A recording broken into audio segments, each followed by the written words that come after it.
We almost made a kid go blind. One of my favorite stories from track and field. We were distance runners.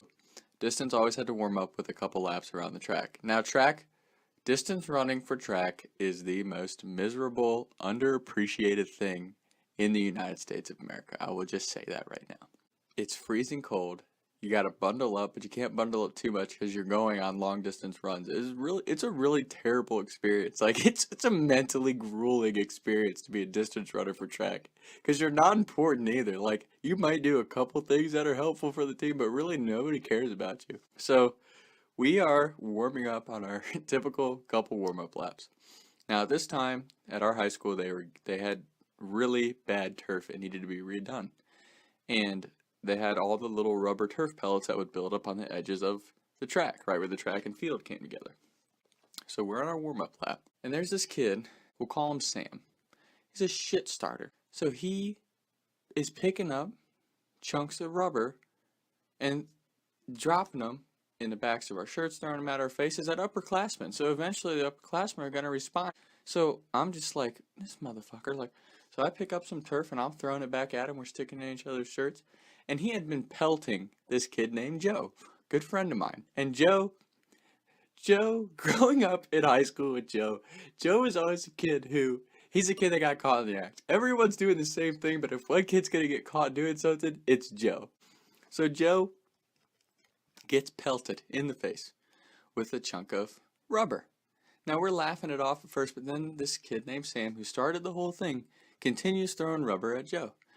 And Joe's like, I'm going to get him back. I'm like, you should get him back. He's been doing that shit to you the whole time. So when we would do our warm-ups, after that we would stretch. Now the whole time we're stretching, pellets are being thrown, our coach says nothing.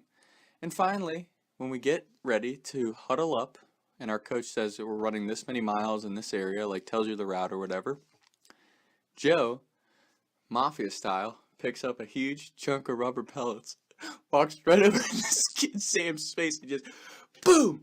Just smacks all these pellets right in this kid's face. And he's like, oh, I can't see it. Like, falls to the ground. It gets all dramatic. Our coach is just standing there. And now we're all laughing because we know that this kid named Sam, we're calling him Sam, has been tormenting the whole team. So for us, that was hilarious. Like, no harm, no foul. The kids started all this shit in the first place anyways. So we're all dying laughing. And I'll never forget, it was the funniest sequence of events because I'm looking at Joe and we're dying. Like, I mean, we are on the verge of tears laughing. So, like, finally, someone got this little shit back for starting all of this to start practice in the first place. And we look back at our coach. Now, mind you, same coach that we had for cross country. This coach was like running with a child. Like, I don't know if something was wrong with him, but he had some serious issues. Like, it was like running with another kid. Like, there was no authority figure. Like, I mean, sure, we respected him as a coach, but he was just like working with a little kid. He had a lot of weird quirks and stuff. So he is just standing there like a kid who just got in trouble. And he just says, go home, Joe. And we start laughing even harder because we think he's joking. And then he points and he's like, go home, Joe. Just go home. And we lose it. Like, me and with another one of my buddies, we'll call him Griffin. Me and Griffin are dying because we didn't take track serious anyway.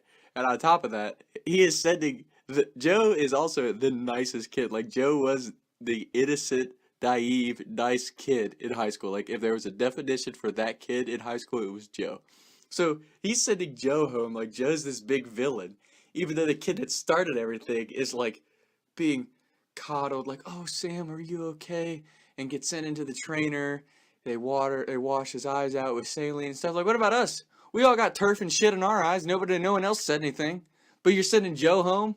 And then later we found out that Sam was the cousin of the coach. So it was just it all made sense down the line. But yeah, Joe got sent home from practice and it was the hardest I had ever laughed in my life. So Joe, thank you for always being a comedic genius, even when you didn't mean to be. I was riding around town thinking to myself, is it gonna hit?